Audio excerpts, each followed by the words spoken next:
Mga bay krisis na magyug kaayo karon tungod sa giyera didto sa Middle East. Ang local government sa Cebu Province manghatag og bugas ug lana o petrolyo para sa tanang driver apil na sa mga habal-habal drivers. Tungod ni sa grabing pagsaka sa presyo sa lana karon nga niabot na og sobra 100 pesos kada litro sa diesel. Para kumpletong mga detalye ani ato ang makauban live gikan sa Cebu City si One News correspondent Dale Israel. Dale, bay, nangaunsa naman mo din ha?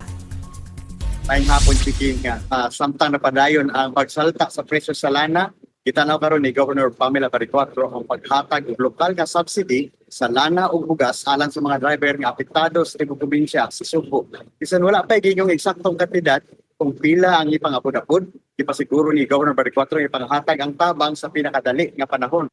Ingon nga lahi sa tabang sa nasyonal nga pagagamhanan okay magikan kay sa pondo sa probinsyal nga panggobyerno usa sa nakalahi ni kay apilon ang mga habal-habal drivers o motorcycle for hire drivers nga apektado sa padayong pagsalta sa presyo sa lana.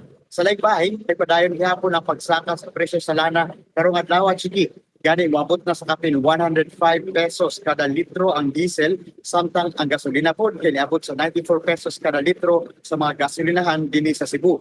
Gianunsyo usab ni Governor Pamela Baricuatro nga adunay pondo nga miabot og 20 million ka pesos gikan sa Department of Transportation nga gamiton para sa pagpatuman og libreng sakay alang sa mga pasahero. Sakop sa mga programa ang mga ruta gikan sa Cebu City padulong sa Amianan o pagatagbahin sa probinsya. Simula ni Governor Pam ipatuman kini sa mga itaktang oras o gilaom ang masugdan dayon sa pinakadali nga panahon para matabangan ang mga commuters batok sa pagdayong pagsaltakot sa presyo sa biyahe. Kanalang una din sa Cebu, balik sa mga Salamat kay sa update bay ha. Mauna si Dale Israel gikan sa One News Cebu.